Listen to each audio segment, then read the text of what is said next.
Prions un instant ensemble.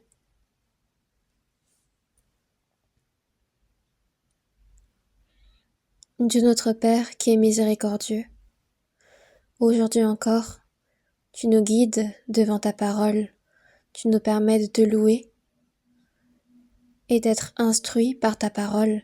Merci pour cela. En cette heure, que le Saint-Esprit soit avec nous et que toute ta parole puisse instruire notre cœur et pouvoir œuvrer. Aide-nous pour cela. Le retour du Seigneur approche. Nous prions pour que ce jour puisse être un jour où nous soyons récompensés et complémentés. Guide-nous. Et pour tous les pas de ceux qui portent ton évangile à l'étranger, sois avec eux et œuvre au milieu d'eux. Que de nombreuses églises dans le pays et dans le monde entier puissent être fondées et qu'elles puissent prêcher droitement ton évangile. Que le Saint-Esprit soit avec nous. Œuvre dans notre cœur également. Nous avons prié au nom de notre Sauveur Jésus-Christ. Amen. Cherchons ensemble dans le premier livre de Samuel, chapitre 17.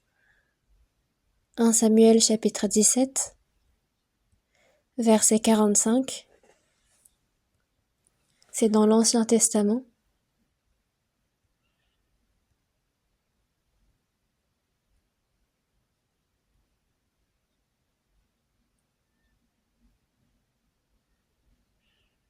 En Samuel chapitre 17, verset 45, je vais lire.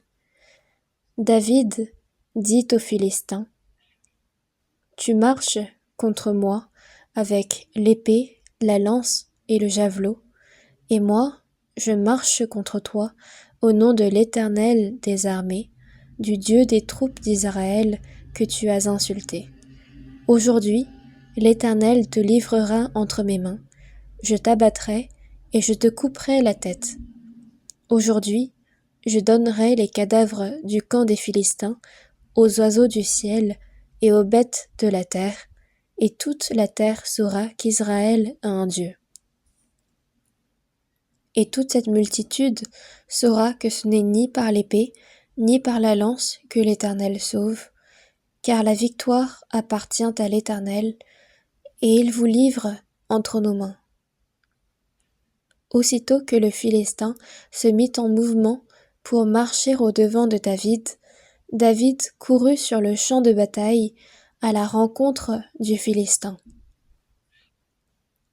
Il mit la main dans sa gibecière, y prit une pierre, la lança avec sa fronde et frappa le Philistin au front. La pierre s'enfonça dans le front du Philistin, qui tomba le visage contre terre. Le verset 40, on lit ensemble. Il prit en main son bâton, choisit dans le torrent 5 pierres polies, et les mit dans sa gibecière de berger et dans sa poche. Puis, sa fronde à la main, il s'avança contre le Philistin. Jusqu'ici.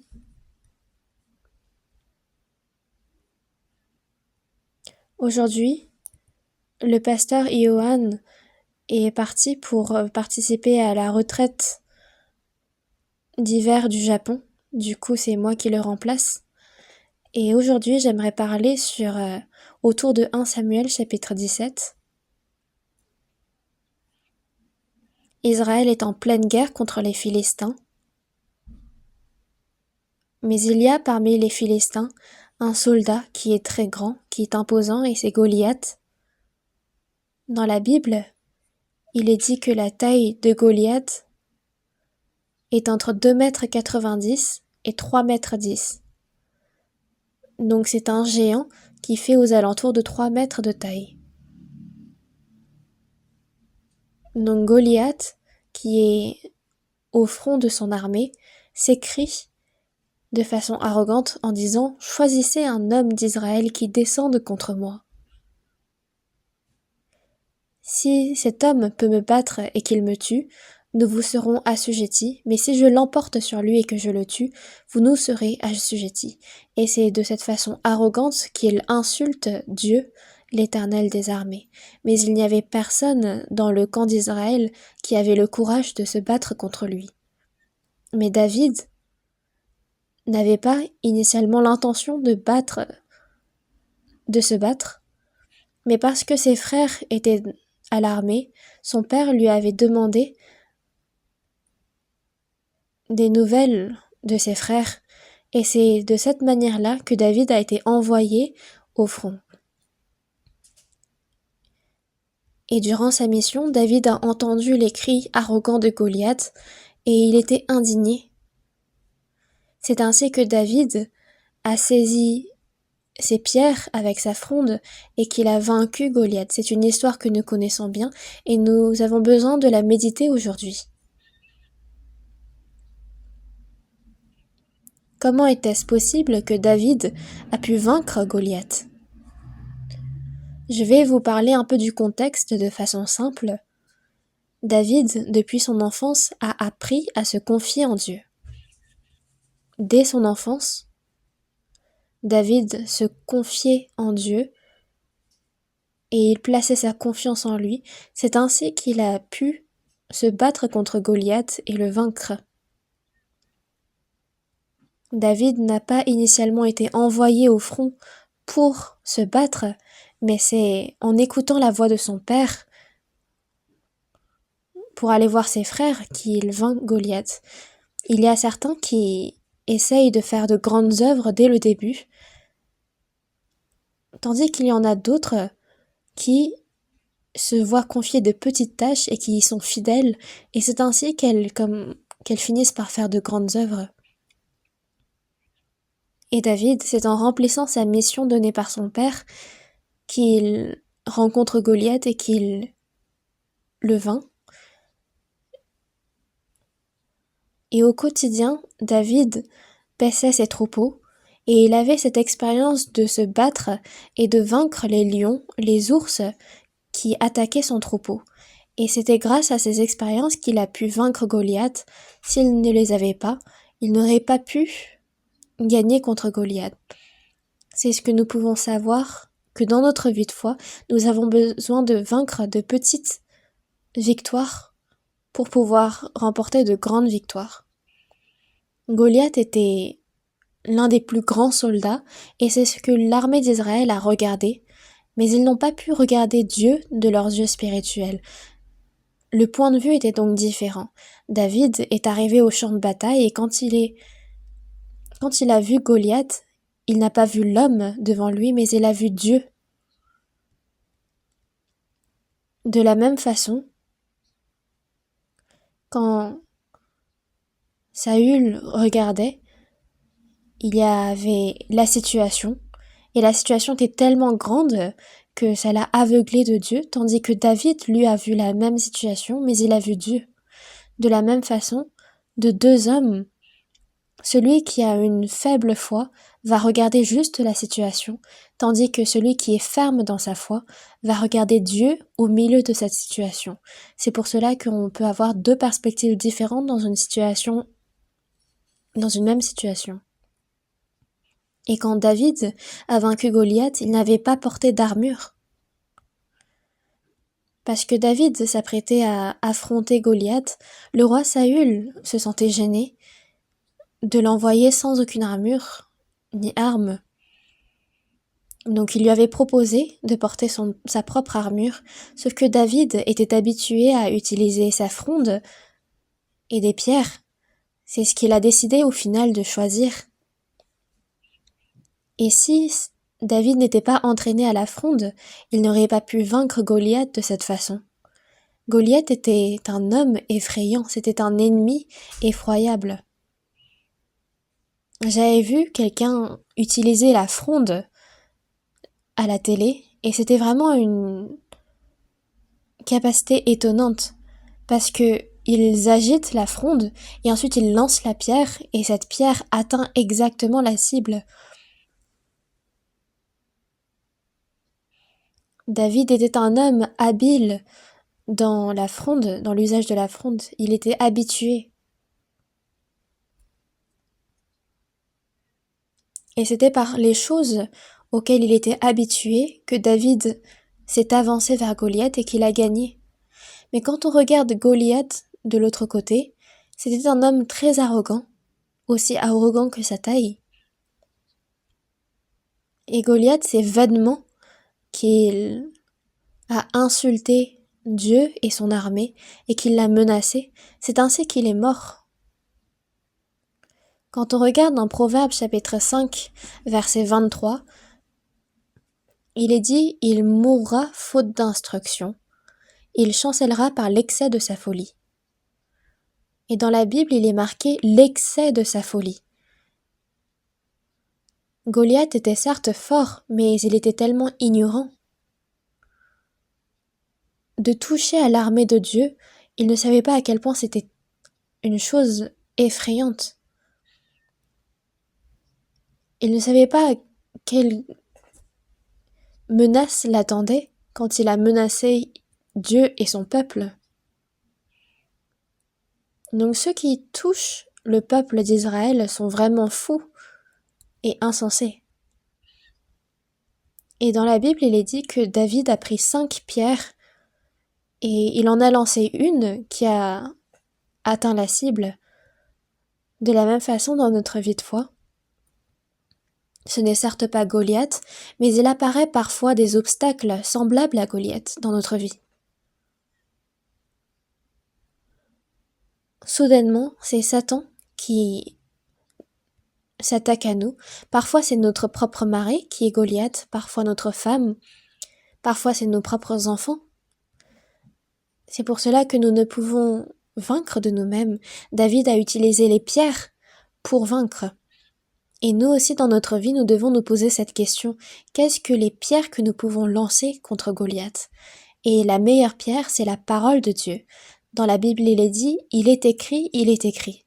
C'est pour cela que la Bible, la parole de Dieu, est notre meilleure arme. Jésus lui-même, pour vaincre les tentations du diable, a utilisé la parole. Il est écrit, il est écrit, il est écrit, et c'est la même chose pour nous. Quand il y a de nombreux obstacles et difficultés, c'est avec la parole de Dieu que nous pouvons les surmonter.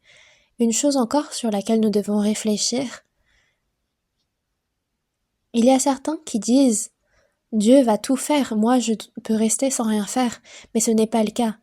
David, dans 1 Samuel chapitre 17, il est dit que David a pris en main son bâton et qu'il choisit dans le torrent 5 pierres qui sont polies.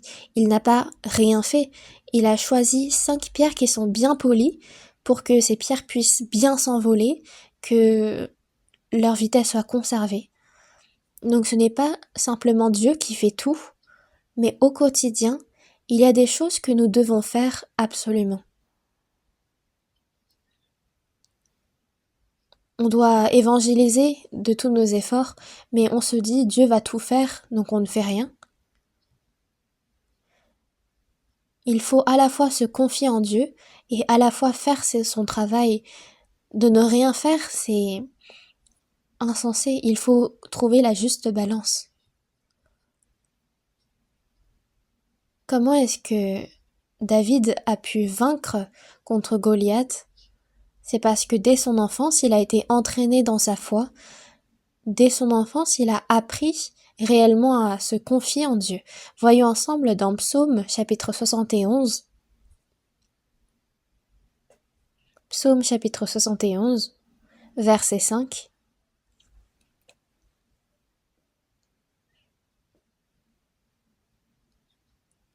Psaume 71, verset 5. Car tu es mon espérance, Seigneur éternel. En toi je me confie dès ma jeunesse. David a parlé.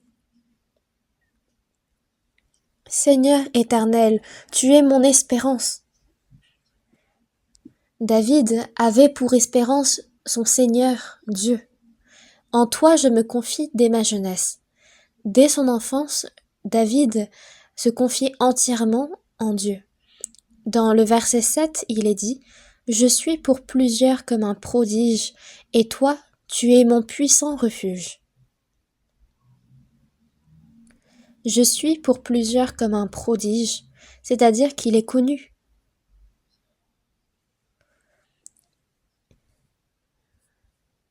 Isaïe avait 8 fils, mais pourquoi est-ce que le prophète Samuel a oint son dernier fils, David? C'est parce que David, dès son enfance, se confiait entièrement en Dieu, et il a complètement suivi Dieu. C'est pourquoi je suis pour plusieurs comme un prodige.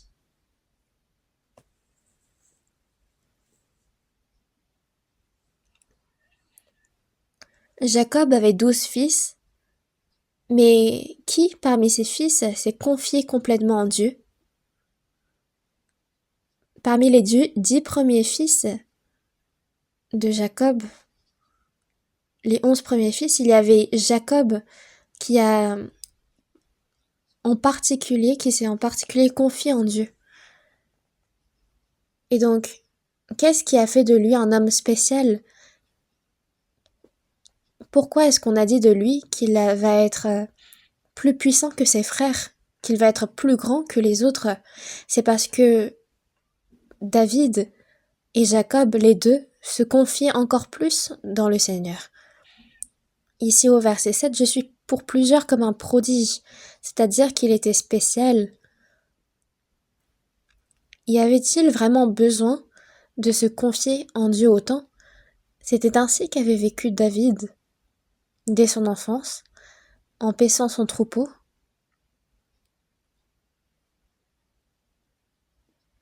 David a fait l'expérience de comment Dieu protège son troupeau. L'Éternel est mon berger, je ne manquerai de rien. Il me fait reposer dans de verts pâturages, il me dirige près des eaux paisibles. David, pendant longtemps, s'est occupé de son troupeau. Et c'est par l'expérience que David connaissait que l'Éternel était son propre berger, qu'il ne manquerait de rien. Il en a vraiment fait cette expérience d'être protégé par lui. Dès son enfance, il avait cette expérience de se confier en Dieu. C'est pour cela que David était pour lui quelque chose de vrai. Il n'était pas une théorie, mais une vérité. C'est pour cela qu'au quotidien, quand nous vivons en nous confiant en Dieu, cela va se révéler plus tard. Et David ne s'est pas seulement confié en Dieu, mais même au quotidien, il était vraiment obéissant à son père, Isaïe. David n'est pas allé tuer Goliath, mais il est allé voir ses frères sur la demande de son père. Voyons ensemble dans 1 Samuel chapitre 17. 1 Samuel chapitre 17.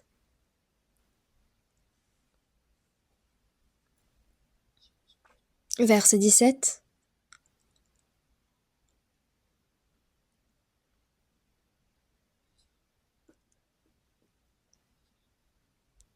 Isaïe dit à David, son fils, « Prends pour tes frères cet épha de grains rôtis et ces 10 pains,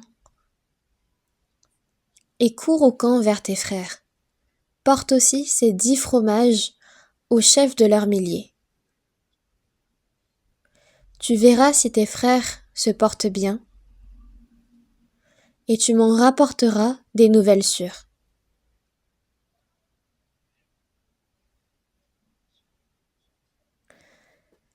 Isaïe a confié une mission à son fils David.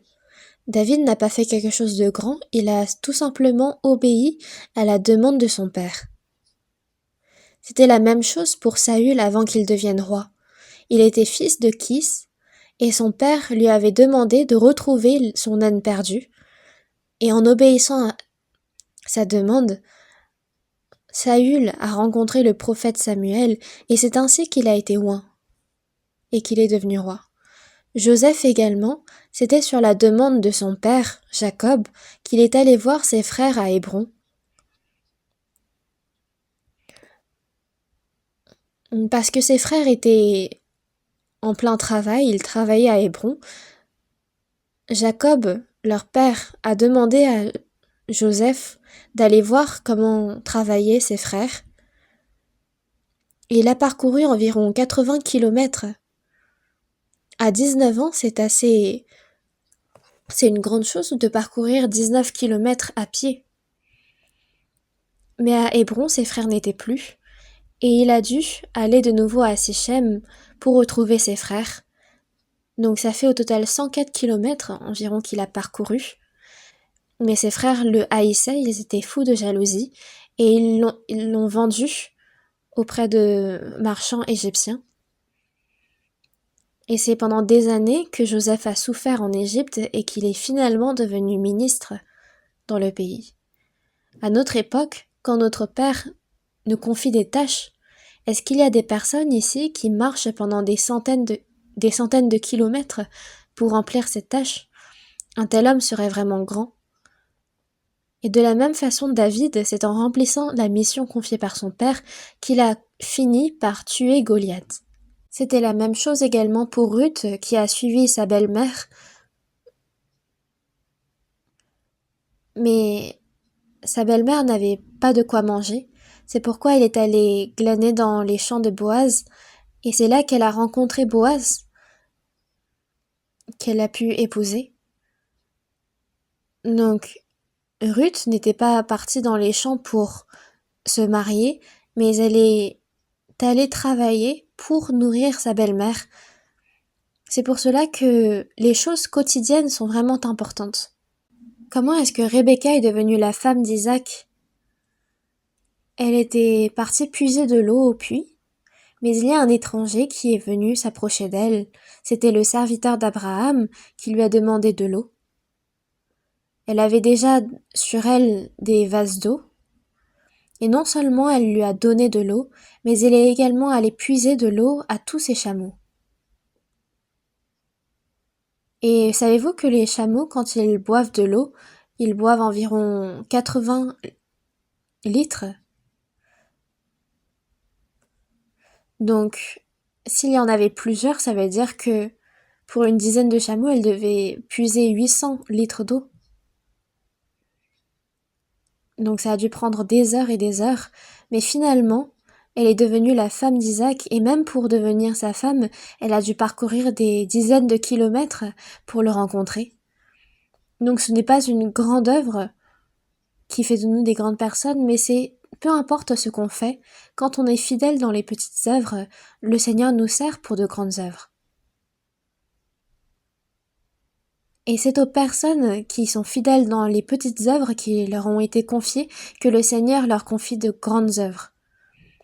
C'est vraiment arrogant d'essayer de vouloir faire de grandes œuvres comme vaincre Goliath.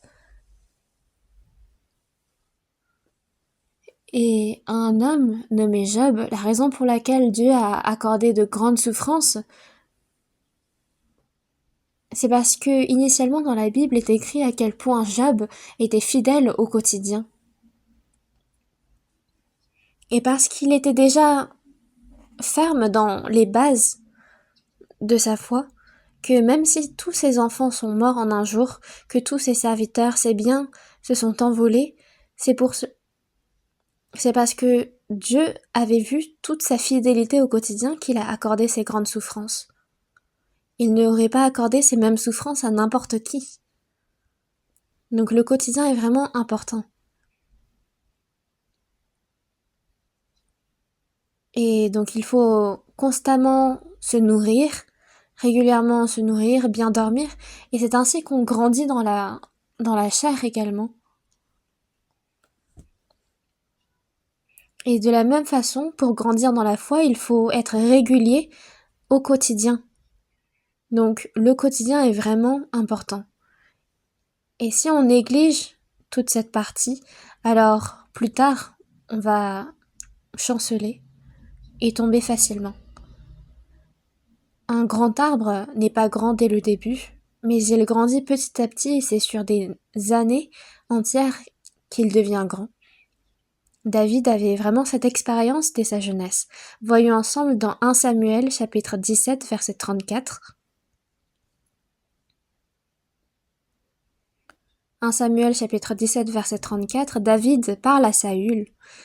David dit à Saül, « Ton serviteur faisait paître les brebis de son père, et quand un lion ou un ours venait en enlever une du troupeau, je courais après lui, je le frappais, et j'arrachais la brebis de sa gueule. S'il s'élevait contre moi, je le saisissais par la gorge, je le frappais et je le tuais.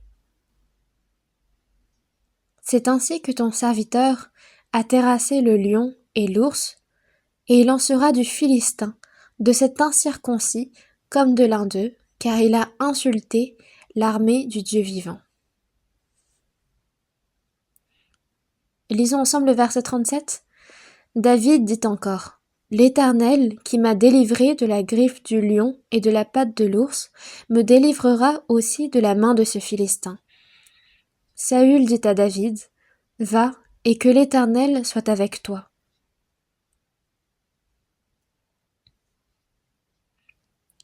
Quand David paissait son troupeau, et qu'il y avait un lion ou un ours qui venait enlever une brebis du troupeau, il est dit que David courait après lui et qu'il le frappait et qu'il arrachait la brebis de sa gueule.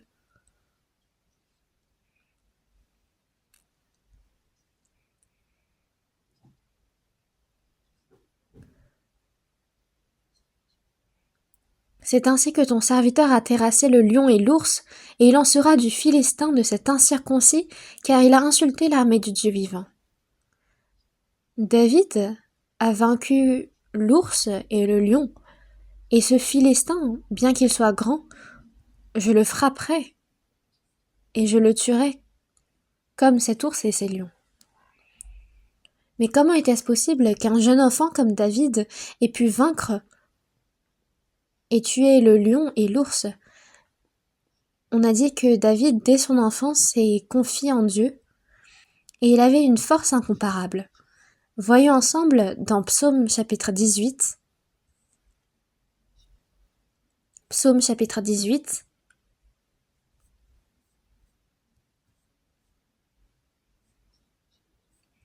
Verset 32. Psaume chapitre 18, verset 32.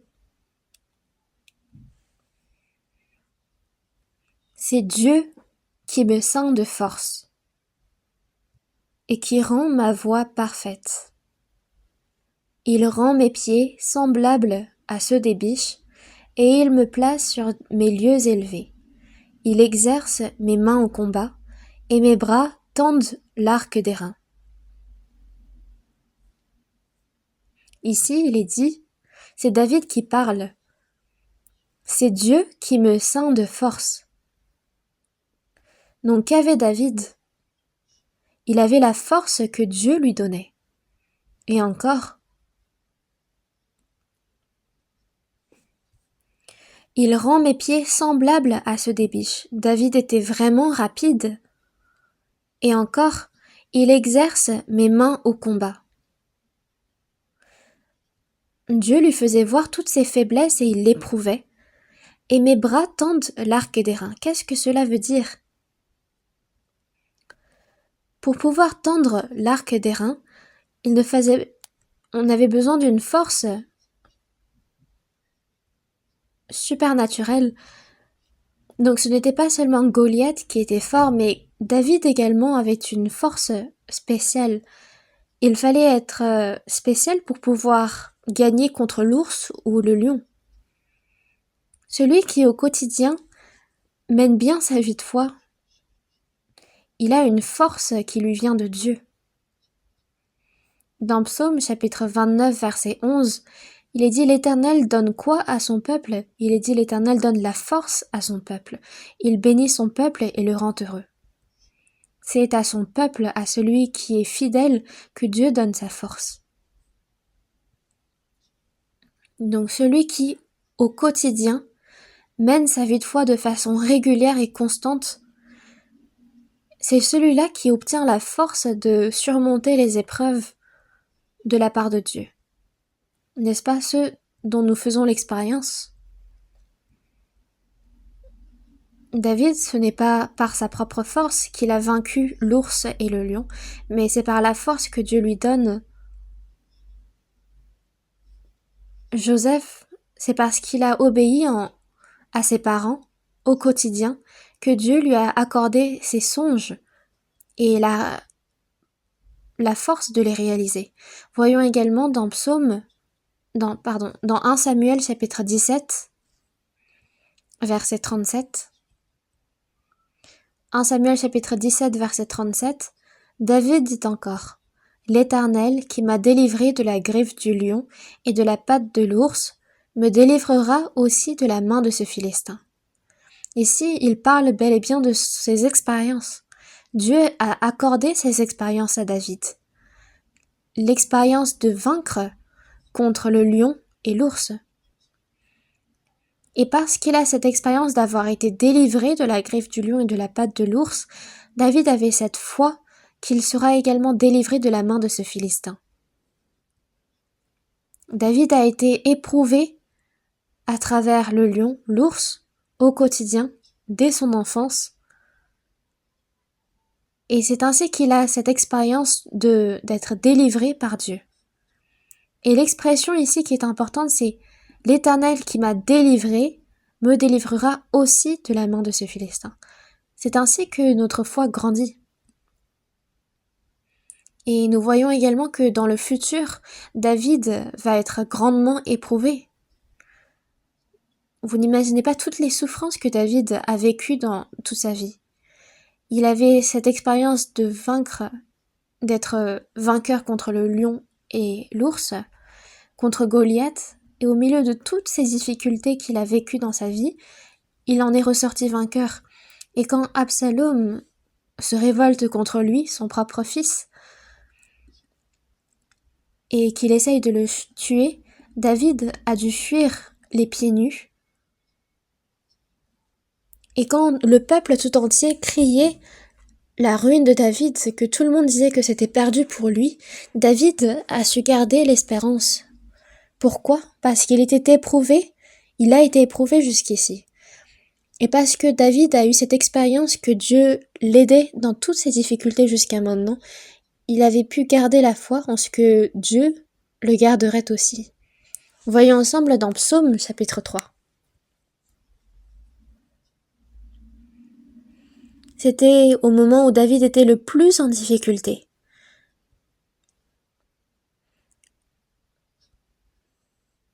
Dans Psaume chapitre 3 verset 1, au tout début il est dit « Psaume de David lorsqu'il fuyait devant Absalom son fils ». Pendant 3 ans, Absalom était vraiment entêté pour tuer son père et David a dû fuir à pieds nus. Et au verset 2, il est dit « Combien disent à mon sujet plus de salut pour lui auprès de Dieu ?» Il disait donc « C'en est fini pour David ». Mais c'était différent pour David. Voyons ensemble dans Psaume chapitre 4 verset 1. Au chef des chantres avec instrument à cordes, psaume de David. Quand je crie, réponds-moi, Dieu de ma justice. Quand je suis dans la détresse, sauve-moi. Aie pitié de moi. Écoute ma prière. Ici, il est dit, quand je crie, réponds-moi. Quand je suis dans la détresse, sauve-moi. Qu'est-ce que cela signifie ? Dans le passé, jusqu'à maintenant, David a rencontré de nombreuses souffrances. Et pourtant, il est dit, quand je suis dans la détresse, sauve-moi.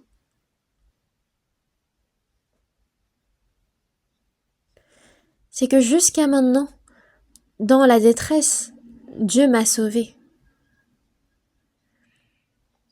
Dans toutes les situations où il était dans le noir, où il n'y avait que désespoir, Dieu l'a constamment sauvé, Dieu l'a constamment délivré. Et il est en train de dire toutes les expériences de Dieu qu'il a sauvé dans la détresse.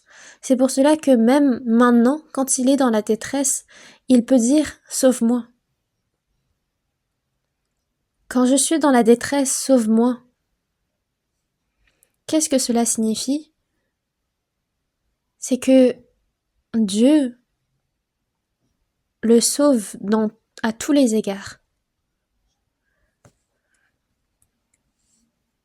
quand David était dans la détresse, Dieu l'en a délivré.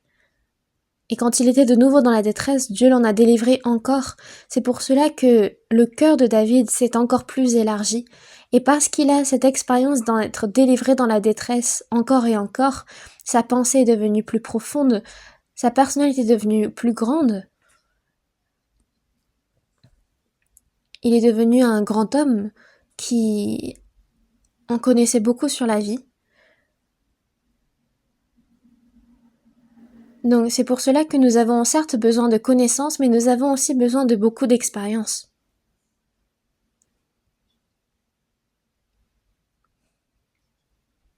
Donc il y a besoin que les expériences s'ajoutent et s'accumulent. Parce que c'est à travers les expériences que la foi de David a pu grandir de cette façon. Et c'est avec ces expériences-là que David a pu s'avancer contre Goliath. Une autre chose encore, c'est que les Philistins, quand ils se sont avancés contre Israël, toute l'armée a tremblé. Pourquoi ? Parce qu'il y avait Goliath au-devant d'eux. Mais David n'a pas regardé Goliath, mais il a vu Dieu, l'Éternel des armées qui est vivant. Donc la perspective était différente. Voyons dans 1 Samuel chapitre 17. 1 Samuel chapitre 17. Verset 26.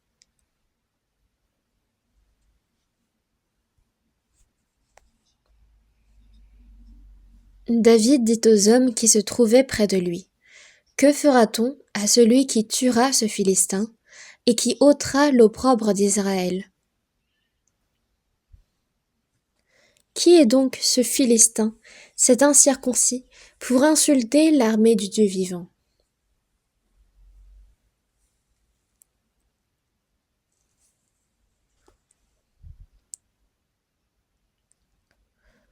Le peuple d'Israël tremblait devant ce géant philistin, Goliath, tandis que David, lui, était indigné et disait: Qui est donc ce Philistin, cet incirconcis, pour insulter l'armée du Dieu vivant?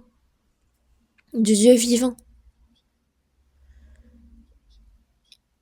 En d'autres mots, il est en train de dire: Qui ose, sans avoir peur, insulter Dieu vivant et son peuple? Donc les yeux qui regardaient cette situation sont complètement différents.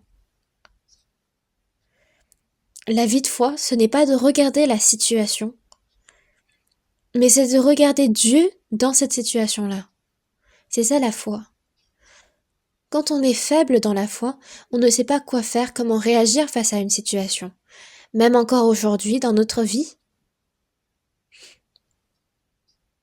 nous pouvons rencontrer des situations qui paraissent insurmontables, des situations où nous ne savons pas quoi faire et c'est bel et bien Goliath devant nous.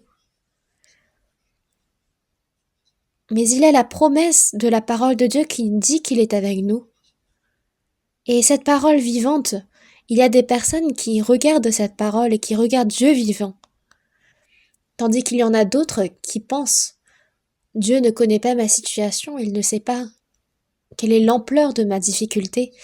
Mais il est dit dans Ésaïe chapitre 40 verset 31, Mais ceux qui se confient en l'Éternel renouvellent leur force, ils prennent leur vol comme les aigles, ils courent et ne se lassent point, ils marchent et ne se fatiguent point. Dieu verra ma situation. Mais ceux qui se confient en l'Éternel renouvellent leur force. Ceux qui se confient en Dieu et qui espèrent en lui, quand ils regardent la situation, ça paraît petit, parce qu'ils savent que Dieu aura la capacité de la résoudre. La situation reste la même, la différence repose sur le degré de foi. David avait cette foi que Dieu était vivant, qu'il est avec lui, et il a cette expérience d'avoir été délivré par Dieu dans ses épreuves et dans ses difficultés. Mais si dans notre quotidien, nous ne nous confions pas en Dieu, nous vivons comme bon nous semble, quand il y aura la difficulté qui accourt, nous ne saurons pas quoi faire. Et encore, quand David s'est avancé contre Goliath, il ne portait pas d'armure. Voyons ensemble dans 1 Samuel chapitre 17 verset 38. Saül fit mettre ses vêtements à David, et il plaça sur sa tête un casque d'airain, et le revêtit d'une cuirasse. David ceignit l'épée de Saül par-dessus ses habits, et voulut marcher, car il n'avait pas encore essayé. Mais il dit à Saül, je ne puis pas marcher avec cette armure, je n'y suis pas accoutumé. Et il s'en débarrassa. Qu'est-ce qui aurait pu se passer si David était parti voir Goliath avec cette armure? Il serait mort, vu qu'il n'était pas accoutumé. Mais il est dit, il prit en main son bâton, choisit dans le torrent 5 pierres polies, et les mit dans sa gibecière de berger dans sa poche, puis, sa fronde à la main, il s'avança contre le Philistin.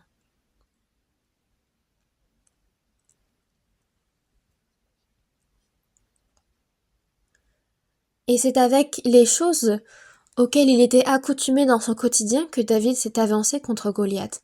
Il est dit que David était doué en musique. Et pour être talentueux en musique, il a besoin de beaucoup s'entraîner ou pas? David était très habile à la musique. Cela signifie qu'il s'entraînait beaucoup au quotidien. Et pour, par exemple, bien chanter, est-ce qu'il a besoin de beaucoup s'entraîner ou pas? Par exemple, la chorale a très bien chanté aujourd'hui. Vous pensez qu'elle s'est peu entraînée ou beaucoup entraînée?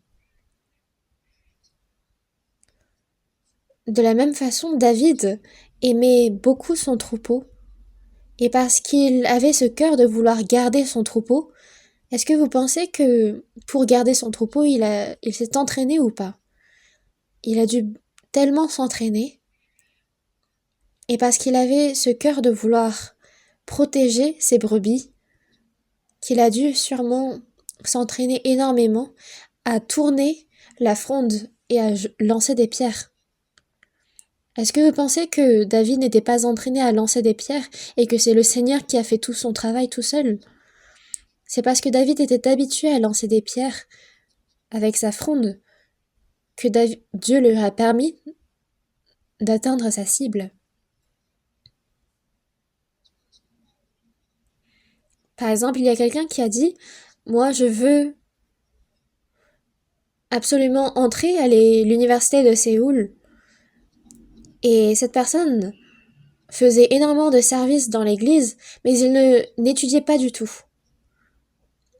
Puis il a vécu ainsi pendant des mois, et la veille de ses examens d'entrée d'université, il est allé prier au temple en disant Dieu aide-moi à passer les examens et à entrer dans cette université. Est-ce que vous pensez qu'il a réussi à entrer ou pas?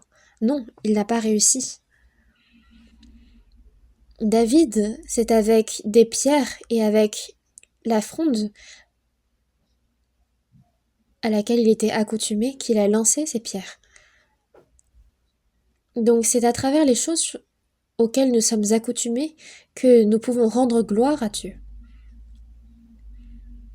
Dans le Nouveau Testament, il est dit qu'il y avait une femme veuve, Dorcas, qui était douée dans la couture. Et c'est avec ce talent-là, auquel elle était accoutumée, qu'elle a pu rendre gloire à Dieu.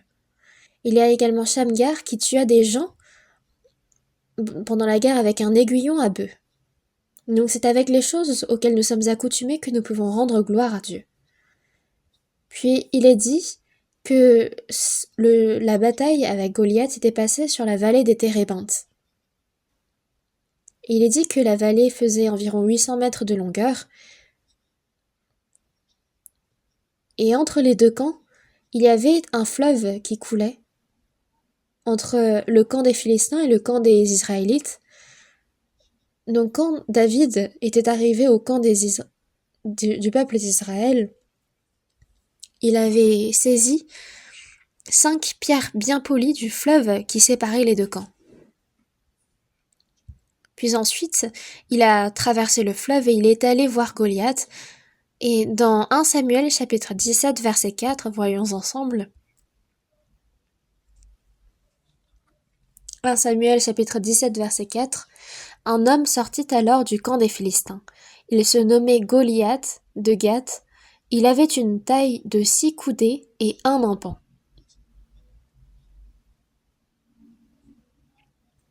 6 coudées et un empan. Une coudée, ça fait environ 45 à 50 centimètres. Et si on calcule avec 45 centimètres, ça fait environ 2,90 m. Tandis que si on calcule avec 50 centimètres, ça veut dire que la taille de Goliath était de 3,10 m. Donc ça fait en moyenne 3 mètres de taille. Et il avait sur la tête un casque d'airain. Il portait une cuirasse à écailles dont le poids était de 5000 cycles d'airain. Donc,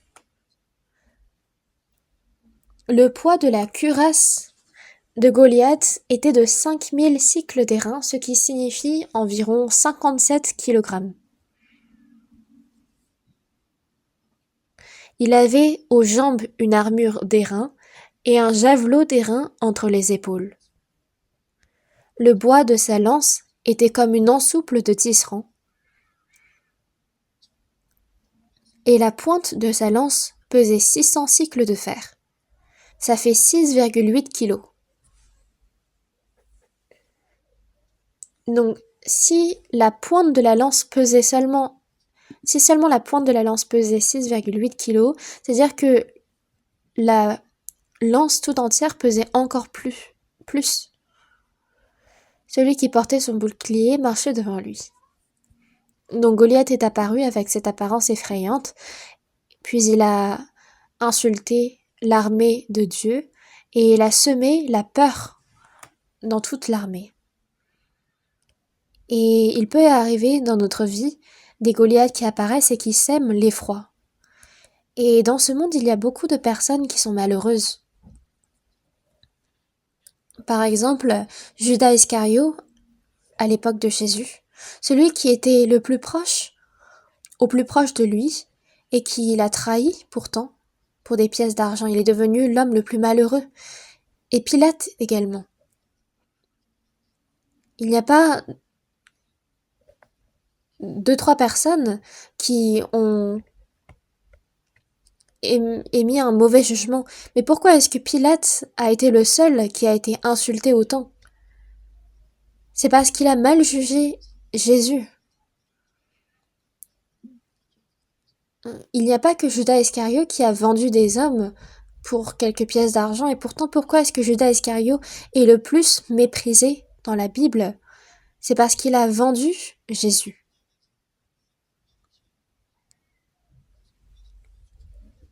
Et pourquoi est-ce que Goliath est aussi insulté et a une aussi mauvaise image dans la Bible?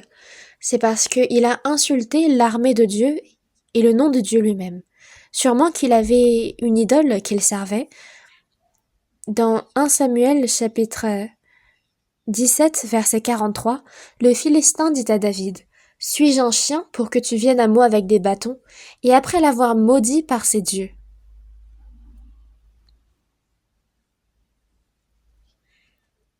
C'est que cet homme servait lui-même ses propres dieux. Il idolâtrait. Il était fidèle à ses propres dieux, mais c'est une mauvaise fidélité. C'est une fidélité qui est incorrecte. Et David a lancé ses pierres,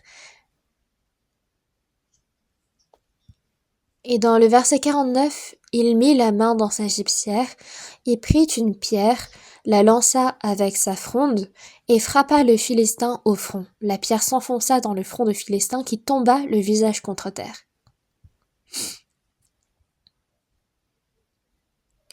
J'avais vu dans une émission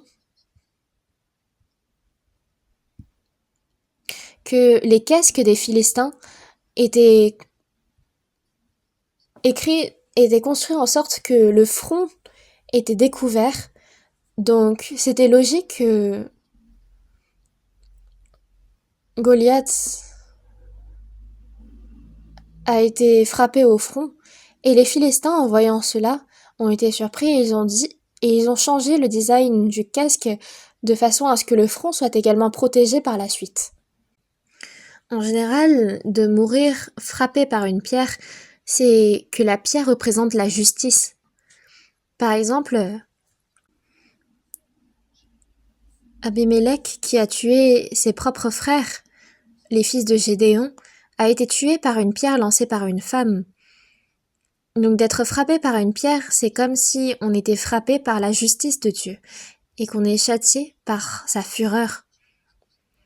Et Goliath était vraiment arrogant. Il était arrogant basé sur sa force. Et dans ce monde de nos jours, il y a beaucoup de personnes qui sont arrogantes par leur force, par leur bien. Et ils sont arrogants. Ils sont arrogants contre Dieu, contre Jésus. Ils sont ignorants de la sorte. Donc qu'est-ce qui est vraiment insensé par rapport à Jésus? C'est ceux qui parlent n'importe comment contre Dieu et contre la Bible.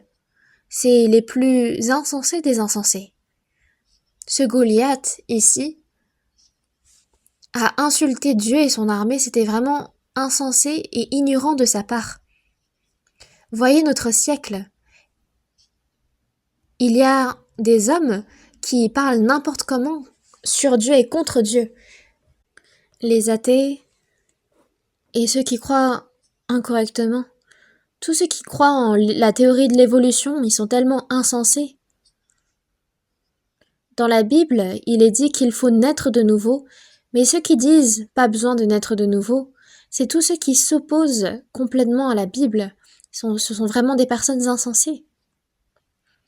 Même encore aujourd'hui, il y a des personnes qui s'opposent au peuple saint de Dieu, aux chrétiens, qui les persécutent, qui les haïssent. Jésus a dit « Père, pardonne-leur car ils ne savent ce qu'ils font ». Ils savent vraiment pas ce qu'ils font. Ceux qui persécutent les chrétiens nés de nouveau, ceux qui s'opposent à eux, quand ils se tiendront devant le tribunal, ils seront vraiment surpris devant la fureur du Seigneur. Saül, avant de recevoir le salut, à quel point persécutait-il les chrétiens? Puis, quand il a rencontré le Seigneur sur la voie de Damas, le Seigneur lui a dit « Saül, Saül, pourquoi me persécutes-tu » Saül, avant de connaître Jésus, ne savait pas comment il persécutait les chrétiens, comment il persécutait Jésus. Il ne savait pas à quel point il était arrogant et ignorant. Et Goliath, en le voyant, on peut se dire, est-ce qu'il y a un être plus arrogant que lui? Mais ce n'est pas l'histoire d'un autre. Et en plus, c'était complètement inutile, l'intervention de Goliath était vraiment vaine, ça n'avait aucune utilité. C'est pour cela que moi, je pense que il n'y a pas besoin d'intervenir inutilement.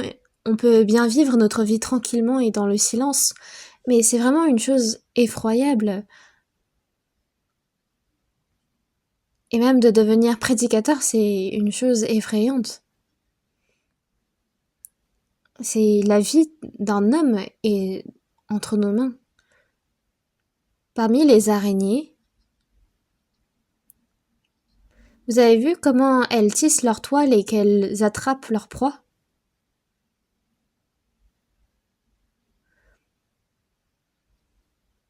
Est-ce que vous avez vu comment elles tissent leur toile et qu'elles attrapent leur proie? Puis il y en a d'autres qui tissent une toile à côté d'elles et qui lancent ces toiles à ses proies. De la même façon, David aussi a tourné la fronde et il a lancé ses pierres.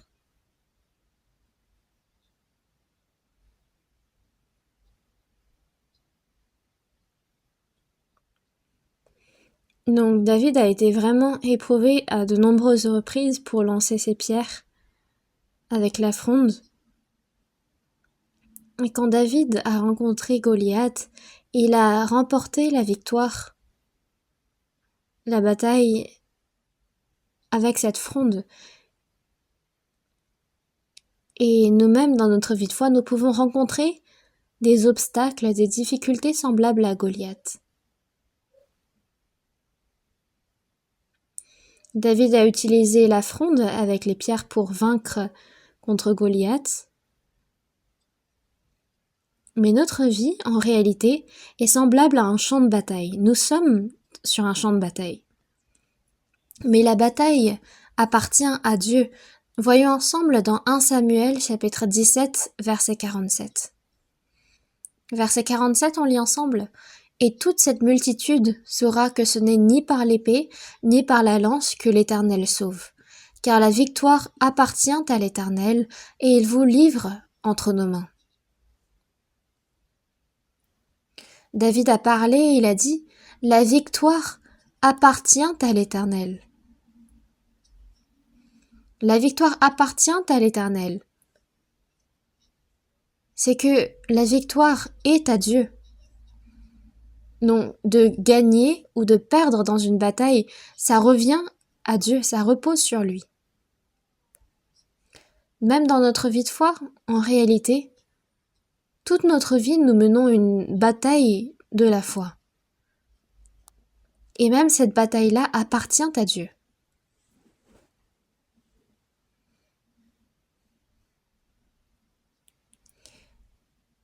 Et je regardais quelques ressources, et les Juifs, quand ils éduquent leurs enfants, ils enseignent l'histoire de David et Goliath, et en décrivant Goliath, ils disent à leurs enfants que Goliath est grand, c'est pour cela que c'était facile pour David d'atteindre la cible. C'est de cette façon qu'ils expliquent un peu l'histoire. Mais il est vrai que si Goliath était petit, peut-être que David aurait eu un peu plus de mal, mais c'est ainsi qu'ils essayent d'expliquer un peu la logique de l'histoire. Dans tous les cas, dans notre vie également, nous pouvons avoir des difficultés grandes comme Goliath. Voyez un peu la terre autour de vous. Parfois, il peut y avoir des idéologies fausses qui apparaissent devant nous, des idées erronées, des difficultés grandes comme Goliath qui apparaissent dans notre vie. Parfois, ça peut être plus des tentations grandes comme Goliath et qui peuvent nous faire tomber. Je mène bien ma vie de foi, mais une difficulté aussi grande que Goliath, comme par exemple sur les enfants. Les plus grandes difficultés des mères, ça concerne toujours les enfants.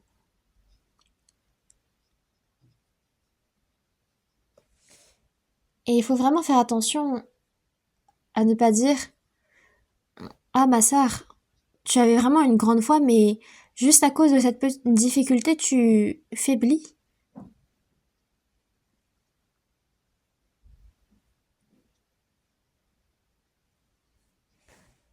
Et s'il arrive du mal à l'enfant ou si l'enfant grandit mal, alors la mère peut être tellement affligée qu'elle ne se nourrit pas bien.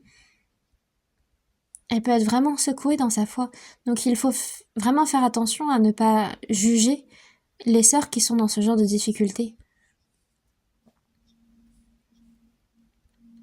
Dans le verset 50, « Ainsi, avec une fronde et une pierre, David fut plus fort que le Philistin. Il le terrassa et lui ôta la vie sans avoir d'épée à la main. » David a gagné contre Goliath. Et Dieu également, à nous, il a accordé le pouvoir de vivre une vie de victoire. Pourquoi est-ce qu'il a dit que nous sommes la lumière de ce monde ? C'est parce que nous sommes la lumière que nous pouvons donner de la lumière dans ce monde. C'est parce que nous sommes désormais le sel que nous pouvons donner goût à ce monde. Parce que tout ce qui naît de Dieu triomphe du monde, et la victoire qui triomphe du monde, c'est notre foi. Qui est celui qui a triomphé du monde, sinon celui qui croit que Jésus est le Fils de Dieu ? Comme il est écrit dans cette parole, c'est tout ce qui est né de Dieu qui triomphe du monde. Nous avons désormais cette force de triompher. Nous avons cette force en nous.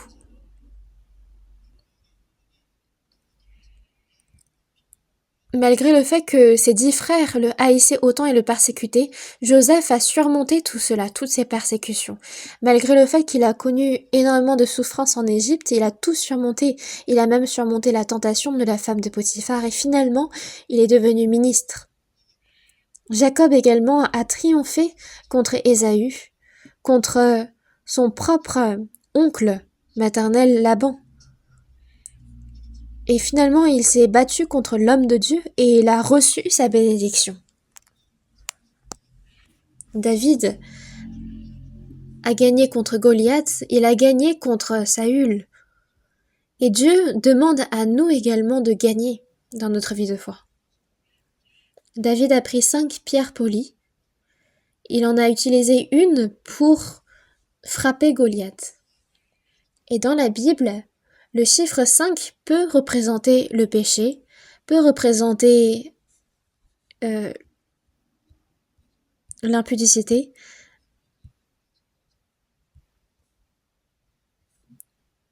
mais aussi il peut représenter également les 5 offrandes faites par les Lévites, dans les livres de Lévitique.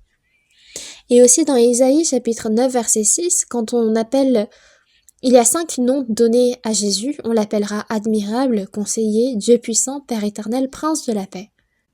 Et quand on regarde dans Exode chapitre 12,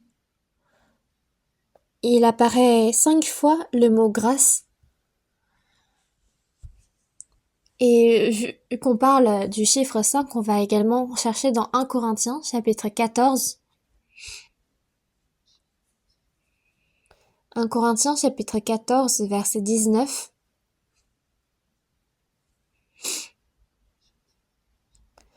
Chapitre 14 verset 19. Mais, dans l'Église, j'aime mieux dire 5 paroles avec mon intelligence, afin d'instruire aussi les autres, que 10 000 paroles en langue.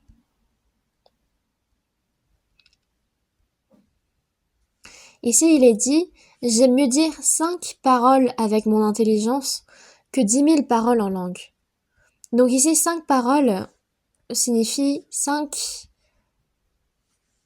phrases, des phrases en 5 mots.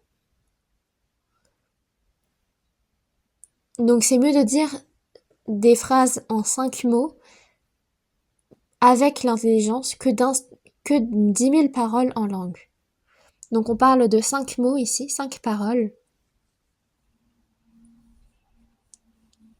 Et David a gagné contre Goliath avec 5 pierres. Et là il est dit 5 paroles avec intelligence.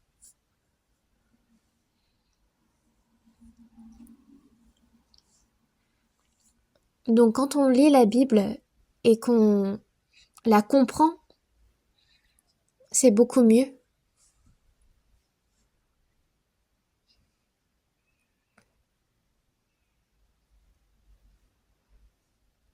Et quand David s'est tenu devant Goliath, il a pris sa fronde, il l'a agitée et il a lancé des pierres. Et Dieu nous donne un enseignement pour notre vie de foi. Il est écrit. C'est appuyé sur la parole que nous pouvons surmonter plein de choses.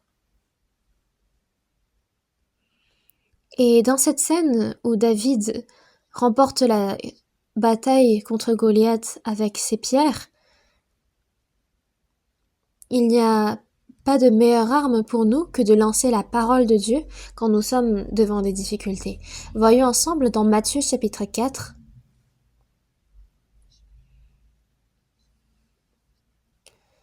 Jésus a utilisé la parole écrite dans Deutéronome pour surmonter les tentations du diable. Voyons dans Matthieu chapitre 4, verset 1. Alors, Jésus fut emmené par l'Esprit dans le désert pour être tenté par le diable. Après avoir jeûné 40 jours et 40 nuits, il eut faim. Le tentateur, s'étant approché, lui dit: Si tu es fils de Dieu, ordonne que ces pierres deviennent des pains. Jésus répondit: Il est écrit: L'homme ne vivra pas de pain seulement, mais de toute parole qui sort de la bouche de Dieu. Alors le diable le transporta dans la ville sainte, le plaça sur le haut du temple, et lui dit: Si tu es fils de Dieu, jette-toi en bas, car il est écrit: Il donnera des ordres à ses anges à ton sujet, et ils te porteront sur les mains, de peur que ton pied ne heurte contre une pierre.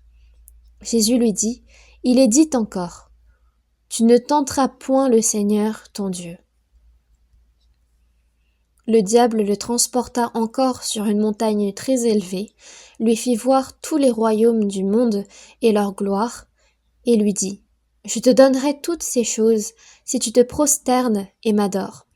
Jésus lui dit: Retire-toi, Satan, car il est écrit: Tu adoreras le Seigneur, ton Dieu, et tu le serviras lui seul. Alors le diable le laissa, et voici, des anges vinrent le servir.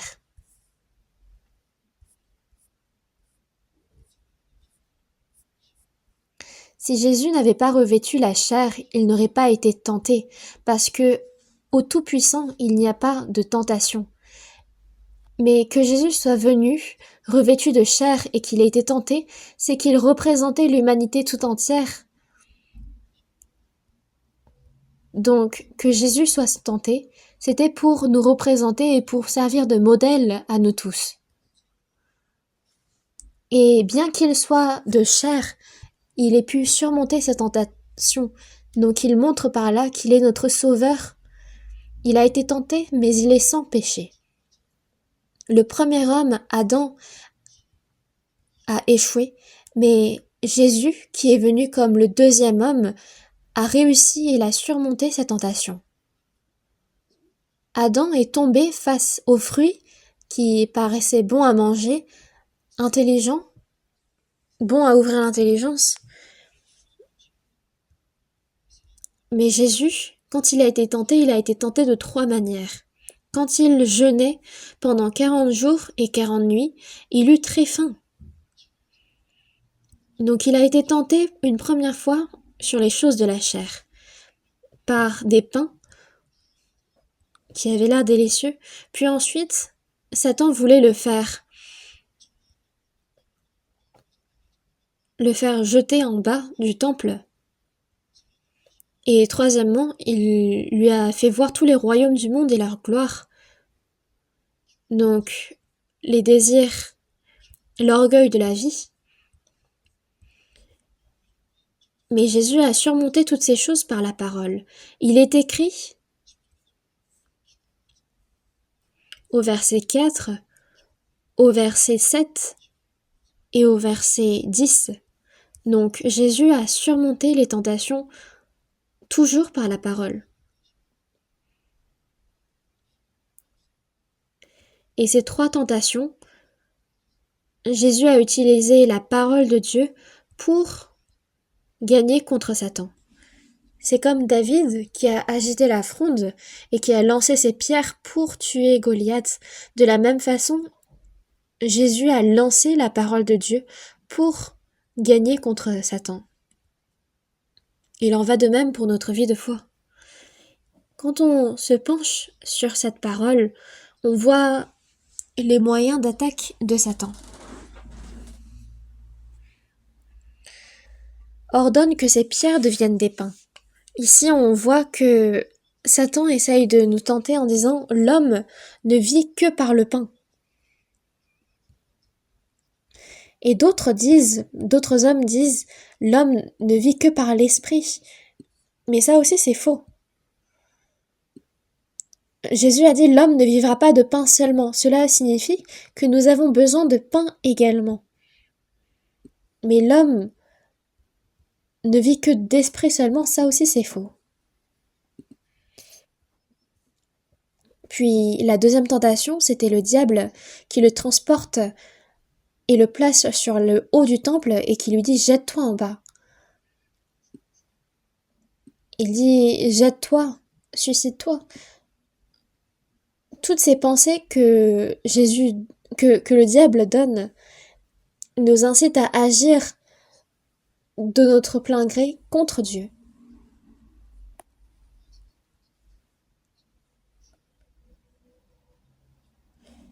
C'est le plan de Satan de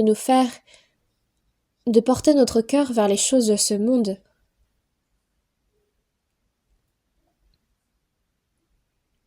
Dans notre vie de foi, de quoi avons-nous besoin? Comme David avait ses 5 pierres polies, il y a des pierres que nous devons absolument garder dans notre vie de foi. Nous devons apprendre à utiliser la parole de Dieu et nous devons apprendre à la garder également. Dans notre vie de foi, Satan intervient incessamment afin de nous empêcher de demeurer dans l'Assemblée sainte. Mais il est dit, déjà vous êtes purs à cause de la parole que je vous ai annoncée, demeurez en moi. Cette parole insiste, pourquoi? Parce qu'il y a tellement de choses qui rendent obstacle à notre vie de communion au sein de l'Église après notre salut.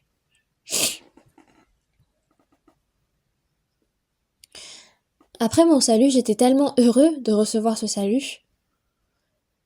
Avant mon salut, je faisais pas mal d'efforts pour bien étudier, pour être un bon élève, mais après mon salut, j'étais tellement heureux que je me disais, à quoi ça sert d'étudier? C'était ainsi que je m'étais emportée, et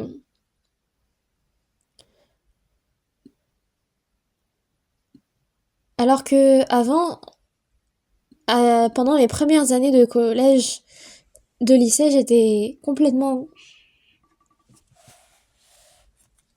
dédiais ma vie aux études. Mais là, après mon salut, j'avais plus du tout envie de travailler. J'avais envie d'étudier la Bible, mais je devais m'efforcer à étudier quand même.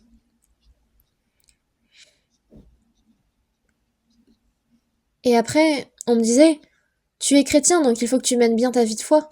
Et en même temps, tu es étudiant, donc il faut que tu étudies bien. Donc j'étais beaucoup secouée à cause de ces deux qui me paraissaient contradictoires. Mais en étudiant la Bible, j'ai appris plus tard que, en menant notre vie de foi, il y avait une position que nous devons garder et il faut que nous fassions bien notre travail également. Voyons ensemble dans 1 Corinthiens chapitre 7 verset 17. 1 Corinthiens chapitre 7 verset 17. Lisons ensemble. Chapitre 7 verset 17. Seulement que chacun marche selon la part que le Seigneur lui a faite, selon l'appel qu'il a reçu de Dieu. C'est ce que j'ordonne dans toutes les églises.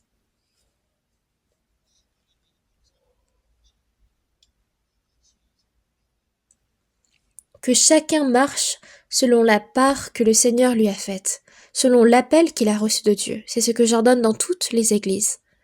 Après mon salut, je n'avais plus envie d'étudier des choses de ce monde. Mais en regardant ce verset, je me suis dit, j'ai besoin d'étudier pour ensuite pouvoir évangéliser à l'université, pour ensuite trouver un travail et servir Dieu. Donc c'est à travers cette parole, c'est grâce à cette parole que j'ai fait de mon mieux pour mes études. Si je n'avais pas vu cette parole, ça aurait pu être dangereux pour moi.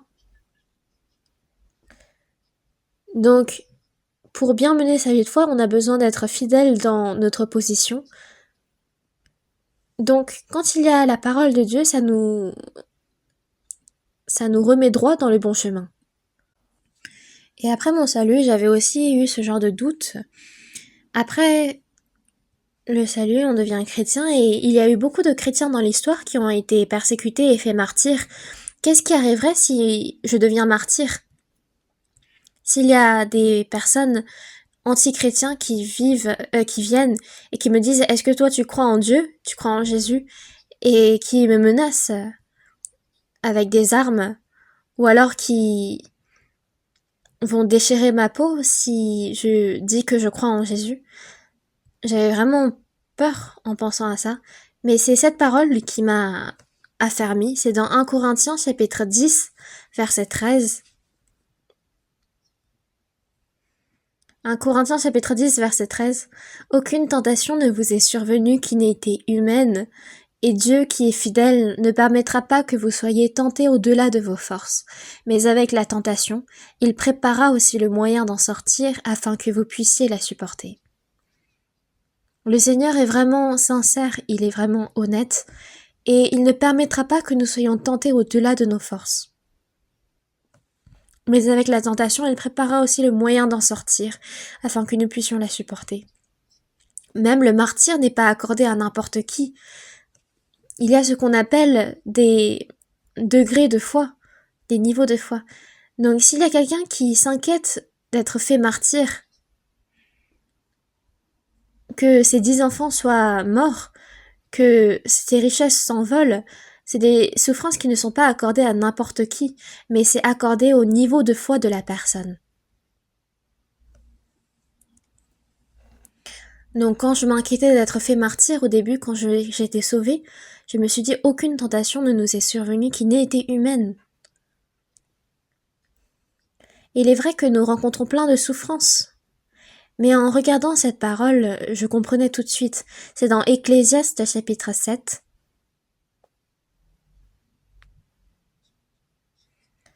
Ecclésiaste chapitre 7, versets 13 et 14. Verset 13. Considère l'œuvre de Dieu. Qui pourra redresser ce que Dieu a courbé? Au jour de la prospérité, réjouis-toi, et au jour de l'adversité, considère. Car Dieu a fait l'un et l'autre, afin que l'homme n'en découvre rien après lui. Considère l'œuvre de Dieu. Qui pourra redresser ce que Dieu a courbé? Ce que Dieu a courbé, au temps convenu, il sera redressé. À Joseph, Dieu a courbé sa vie pendant 13 ans, et avant que ces 13 années ne passent, il n'a pas été redressé, et c'est au bout de ces 13 années qu'il a été redressé. Et Job également, avant que toutes ces souffrances ne passent, il n'a pas été redressé, et c'est à la fin que Dieu a redressé. Dans notre vie également, il y a des choses que Dieu a courbées jusqu'au jour fixé par lui-même. Considère l'œuvre de Dieu. Qui pourra redresser ce que Dieu a courbé? Quand Dieu a courbé, c'est qu'il y a une raison. Et c'est vrai que nous souffrons au milieu de cela, mais c'est Dieu qui nous éprouve. C'est pour cela qu'au jour de la prospérité, réjouis-toi, et au jour de l'adversité, considère, car Dieu a fait l'un et l'autre, afin que l'homme n'en découvre rien après lui. Que je sois abaissé ou élevé, si je suis abaissé, cela signifiera que je vais être élevé. Si je suis abaissé et toujours plus abaissé et que j'atteins le sol, ça veut dire qu'il n'y a que je ne pourrai que être élevé plus tard. Et il faut croire en ce que Dieu a courbé et qu'il me redressera au temps convenu. Et il suffit de croire et d'attendre. Si nous attendons au temps convenu, le Seigneur va nous redresser. Pourquoi est-ce que ma vie est aussi dure et rude? Pourquoi est-ce que les autres paraissent être redressés et bien vivre tandis que moi je suis le seul à être courbé? C'est qu'il y a des choses que le Seigneur a courbées afin que nous soyons éprouvés. Et toute parole de Dieu est comme une pierre, comme ce que David a lancé. Par exemple, quand il y a la théorie de l'évolution avancée par le monde, nous pouvons dire « Au commencement, Dieu créa les cieux et la terre » et paf, on a réussi. Et ensuite, il y a également cette parole qui dit « Dieu a créé tous les animaux selon leur espèce ». Donc dans la Bible sont inscrites toutes les paroles qui permettent de vaincre le diable. Ils l'ont vaincu à cause du sang de l'agneau et à cause de la parole de leur témoignage, et ils n'ont pas aimé leur vie jusqu'à craindre la mort. Qu'est-ce que le diable redoute et comment a-t-il été vaincu? C'est à cause du sang de l'agneau et à cause de la parole de leur témoignage. Si on dit et si on répand la parole que Dieu a vaincu la mort par son sang, par le sang de Jésus, alors on réussira à repousser le diable. Et il y a parfois des moments dans notre vie où nous doutons de quelle voie choisir. Mais qu'est-ce que la parole nous dit? Dans Psaume chapitre 25 verset 12, « Quel est l'homme qui craint l'Éternel? L'Éternel lui montre la voie qu'il doit choisir. Celui qui craint l'Éternel verra la voie qu'il doit choisir parce que c'est Dieu qui lui montre la voie. » Quand nous avons une situation où nous ne savons pas quoi faire, il est dit que celui qui craint l'Éternel se verra ouvrir une troisième voie. Quand nous sommes dans des difficultés financières, nous devons lancer la pierre de la parole de Dieu. Ne vous livrez pas à l'amour de l'argent. Contentez-vous de ce que vous avez, car Dieu lui-même a dit « Je ne te délaisserai point et je ne t'abandonnerai point ». Ainsi nous disons avec assurance « Le Seigneur est mon secours, je ne craindrai rien, que peut me faire un homme ?» C'est comme il est écrit dans Hébreux chapitre 13, c'est avec cette parole-là que nous pouvons lancer la pierre contre Satan. C'est en effet une grande source de gain que la piété avec le contentement, car nous n'avons rien à porter dans le monde et il est évident que nous n'en pouvons rien emporter. Si donc nous avons la nourriture et le vêtement, cela nous suffira. Nous avons tous de quoi manger, n'est-ce pas? Nous avons tous de quoi nous vêtir. Alors cela nous suffira. Quand nous sommes en difficulté, si nous espérons en Dieu, ceux qui se confient en l'Éternel, Dieu les connaît. Déchargez-vous sur lui de tous vos soucis, car lui-même prend soin de vous. Il y a besoin à ce moment-là de lancer la parole de Dieu. Parfois même dans la vie de famille, il peut y avoir des doutes, des difficultés. Mais il est dit à propos de cela dans la Bible, rendez grâce en toutes choses. Rendez grâce en toutes choses. Il est tellement important de lancer cette parole dans ces moments-là. Il est quand même mieux d'avoir que de ne pas avoir, n'est-ce pas? Même si les enfants ne vous écoutent pas, c'est mieux quand même de les avoir que de ne pas les avoir. Donc, il faut toujours développer cette habitude de lancer la parole devant les difficultés.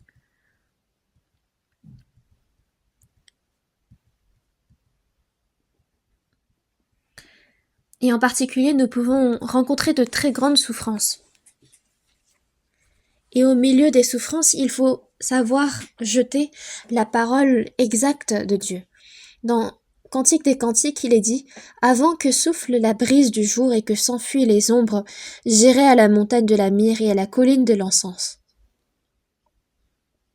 Comme il est marqué dans cette parole, « Avant que souffle la brise du jour et que s'enfuient les ombres, j'irai à la montagne de la myrrhe. » La myrrhe représente la mort. Ceux qui sont prêts à mourir peuvent surmonter toutes les difficultés. Et la colline de l'encens représente la prière. Il est dit, quand vous êtes en grande difficulté, la Bible nous dit de prier. Et invoque-moi au jour de la détresse, je te délivrerai et tu me glorifieras. Comme il est dit dans Psaume chapitre 50 verset 15, quand nous sommes dans la détresse, la seule chose qu'il nous reste à faire, c'est d'invoquer Dieu. Comme Japheth a prié, nous devons demander l'aide de Dieu. Et au quotidien,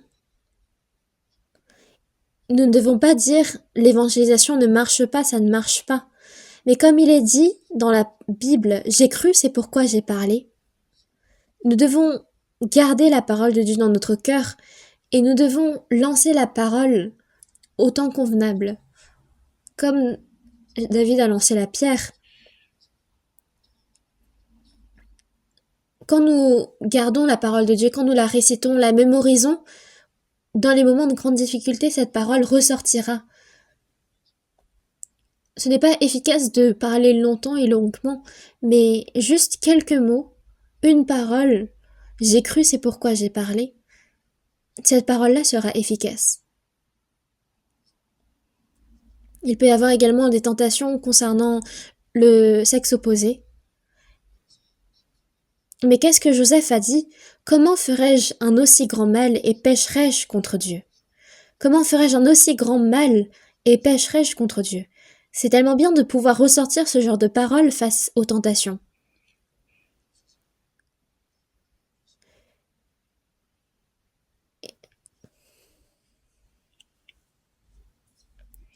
Cherchons une dernière parole, c'est dans 1 Samuel chapitre 17 verset 40.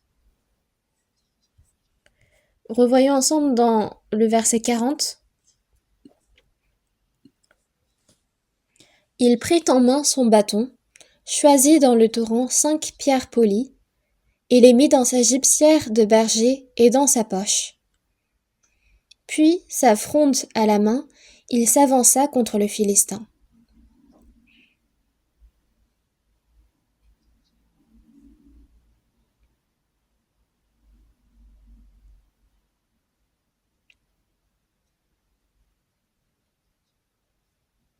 David a utilisé sa fronde à de nombreuses reprises au quotidien.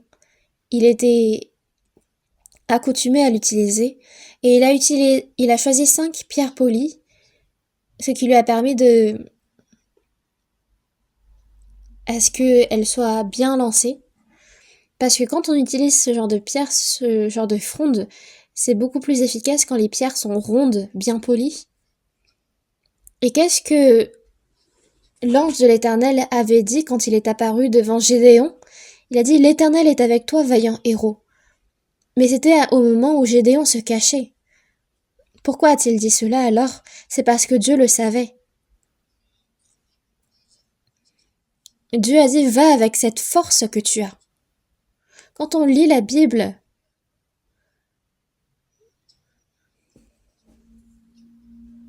Gédéon avait des frères, mais il a vu ses frères mourir devant lui, être tués devant lui. Mais Gédéon, lui, était impuissant devant les Madianites. Donc pour se venger contre les Madianites, il avait essayé de développer sa force en cachette, là où personne ne le voyait, pour pouvoir se venger contre eux. Donc à cette époque, c'était l'homme le plus puissant, celui qui avait la plus grande force, et parce que Dieu avait vu tout cela, avait vu comment il s'entraînait en cachette au quotidien, c'est pour cela que Dieu a utilisé Gédéon, et il a utilisé sa grande force. C'est parce que Gédéon avait ce souhait dans son cœur. David, c'est dès son enfance qu'il s'est confié en Dieu, et il avait ce cœur de garder son troupeau et de le protéger. C'est pour cela qu'il s'est entraîné plus que quiconque. Et Dieu utilise ce genre de cœur, il utilise ce genre de souhait. Réfléchissez un peu, nous avons été libérés de la loi, et nous sommes entrés dans la loi de Christ. Avant notre salut, Dieu était notre juge, et nous étions des pécheurs. Mais après notre salut, nous sommes devenus les enfants de Dieu, Dieu est devenu notre Père, nous sommes devenus l'épouse de Christ, Christ notre époux, nous avons désormais cette nouvelle relation. Certains disent, Dieu va faire tout, je peux rester sans rien faire, mais c'est une mauvaise façon de penser. Parce qu'être une nouvelle créature, cela ne signifie pas que nous sommes à zéro. Nous sommes une nouvelle créature qui vivons désormais avec Dieu, qui est mort pour nous afin que, soit que nous veillions, soit que nous dormions, nous vivions ensemble avec lui. La vie de foi, c'est d'être avec le Seigneur. Le fils a 5 ans désormais, et le père lui ordonne une tâche. Et le fils, s'il répond, Père, je sais rien faire, toi tu sais tout faire, donc fais-le à ma place. Est-ce que c'est bon ou pas bon? Le père va répondre, fais ce que tu dois faire. Il y a des choses que nous devons faire après notre salut. Imaginez une épouse qui ne sait pas enfanter, qui ne sait pas faire la vaisselle, qui ne sait pas faire le ménage, qui ne sait pas cuisiner, qui ne sait pas travailler, et qui dit à son mari « fais tout ». Est-ce que c'est une bonne femme ou une mauvaise femme? Il y a des choses que chacun doit faire, et le maître ordonne quelque chose à son serviteur, et le serviteur dit « Maître, je ne sais rien faire. Maître, fais tout ». Est-ce que c'est un bon serviteur ou c'est un mauvais serviteur? Il y a des choses que nous devons faire dans notre position et il est bon de les faire. Dieu fait tout. Donc Dieu c'est 100 et moi je suis 0 parce que je ne sais rien faire. Ça, ce n'est pas bon. Dieu est 100 et de mon côté aussi. Il y a des choses que je dois faire de mon maximum. Dans Jean chapitre 11, quand Jésus a ressuscité Lazare, il a dit « ôtez la pierre ». Il a dit « Lazare, sors ». Donc Lazare sort, ça c'est le Seigneur qui l'a fait sortir, mais ensuite il a demandé à ôter la pierre et de délier Lazare et de le laisser aller aux hommes. Donc il y a des choses que nous devons faire et c'est que évident. C'est pour cela que dans 2 Pierre chapitre 1 verset 5 il est dit « Faites tous vos efforts ». Si nous disons « Dieu va tout faire »,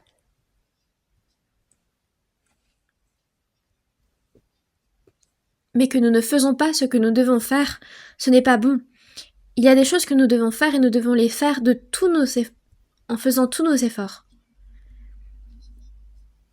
Il y a des personnes qui disent « Ah mais je ne peux pas m'empêcher de dire des gros mots.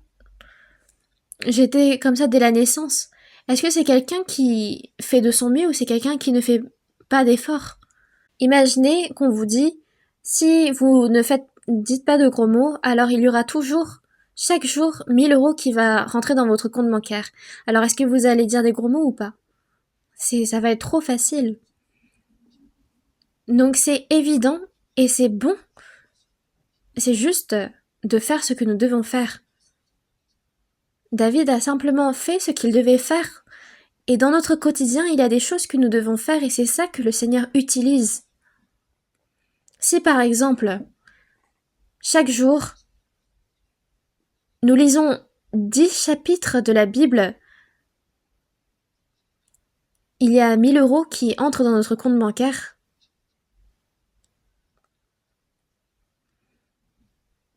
Alors on le ferait, mais il y a plein de choses que nous ne faisons pas en disant c'est à cause de la chair. Mais nous venons de voir à travers l'histoire de David qu'il y a des choses que nous devons faire dans notre quotidien. Prions ensemble. Dieu notre Père qui est miséricordieux, tu nous as sauvés par le sang précieux de ton Fils unique Jésus, et tu nous permets de vivre dans ta grâce, merci pour cela. Toute cette année, nous te remercions de nous avoir conduits. Donne-nous la force de distinguer, de discerner et de trouver ce que nous devons faire dans notre quotidien, afin que tu puisses nous utiliser encore plus précieusement. Sois avec nous et sois à l'avant de tout ce que nous devons faire dans l'Église. Aide-nous à pouvoir supporter la mission à l'étranger. Et nous avons prié au nom de notre Sauveur Jésus-Christ. Amen.